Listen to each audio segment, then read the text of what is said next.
Yeni bir rapora göre yüzlerce büyük ABD şirketi, Çin'in işgali altındaki Doğu Türkistan'da Uygurların zorla çalıştırılmasıyla çıkarılan altını kullanarak farkında olmadan mal üretiyor olabilir.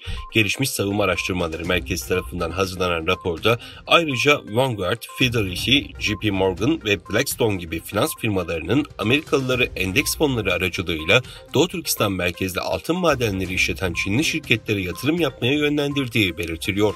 Çarşamba günü yayınlanan raporda Çin'de Uygurların zorla çalıştırıldığına dair yaygın raporların ortasında Doğu Türkistan'daki madenciliğe yetersiz ilgi gösterildiği belirtiliyor. Bu madenciliğin Doğu Türkistan'ın ekonomik üretiminin %43'ünü oluşturmasına ve bölgenin Çin'in kömür, gaz, altın, bakır ve demirinin lider üreticisi olmasına rağmen geçerli olduğu belirtiliyor. Rapor özellikle altına odaklanıyor ve Çin'in en büyük 10 altın şirketinden 4'ünün ABD hükümetinin Uygurlara karşı zorla kısırlaştırma, asimilasyon, hapsetme ve köle çalıştırma yoluyla bir soykırımın gerçekleştiğini söylediği Uzak Batı bölgesi Doğu Türkistan'da faaliyet gösterdiğini söylüyor.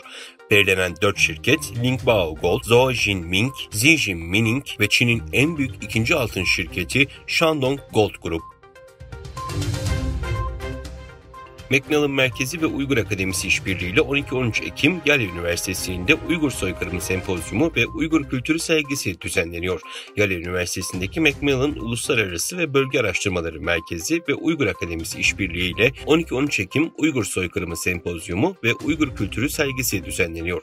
Sempozyum, Uygurlara yönelik devam etmekte olan zulmün soykırım boyutlarına ışık tutmayı ve akademisyenler, aktivistler ve toplum üyelerinin Uygur halkına karşı işlenen insan hakları ihlallerini tartışmaları ve bu acil krizi ele almak için stratejiler keşfetmeleri için bir platform sağlamayı amaçlıyor. ABD hükümeti tarafından yapılan açıklamaya göre belirli gelişmiş çiplerin Çin'e sevkiyatını kısıtlayan ABD düzenlemesi revize edildi ve son inceleme aşamasına gelindi. Bu durum yapay zeka için kullanılabilecek çiplere yönelik daha fazla kısıtlamanın gelebileceğine işaret ediyor.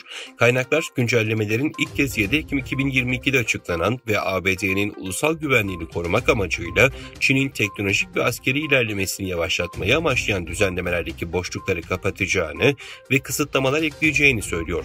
İhracat kontrollerini denetleyen ABD Ticaret Bakanlığı'ndan açıklama yapılmazken çip üretim ekipmanlarının ihracatını kısıtlayan düzenleme 5 Ekim'de gözden geçirilmek üzere yayınlandı. İleri teknoloji çipler ve gelişmiş bilgi işlem entegre devreleri üzerindeki kontrollere ilişkin düzenleme ise 10 Ekim'de incelenmek üzere yayımlandı. Son dönemde Çin menşeli ürünlerle ilgili adımlar atan Avrupa Birliği şimdi de çelik sektörüyle ilgili yeni bir soruşturmaya hazırlanıyor. İngiliz gazete Financial Times konuyla ilgili bilgi sahibi olan 2 yetkiliye dayandırdığı haberinde Avrupa Birliği'nin Çinli çelik üreticilerine karşı sübvansiyon karşıtı soruşturmalar başlatmayı planladığını bildirdi. İlgili soruşturmanın bu ay ABD ile yapılacak zirvede duyurulması planlanıyor. Avrupa Birliği ABD'nin endüstrileri ucuz rekabetten koruma çabalarına katılmayı kabul etmişti. Çin'in ihracat ve ithalatında daralma Ağustos ayının ardından Eylül ayında da devam etti. Bugün açıklanan gümrük verilerine göre Çin, Eylül ayında ihracatta bir yıl öncesine göre beklenenden daha küçük bir düşüş kaydederken ithalatta ise kayıp yaşandı. ABD doları cinsinden Eylül ayında ihracat Ağustos ayındaki %8,8'lik düşüşün ardından geçen yılın aynı dönemine göre %6,2 azaldı. Ekonomistler ise ihracatta %7,6'lık düşüş bekliyordu. Türkiye Büyük Millet Meclisi'nde grubu bulunan siyasi partiler yaptıkları ortak bir açıklamayla İsrail ve Gazze'de tarafları itidalli ve aklı selim davranmaya davet etti.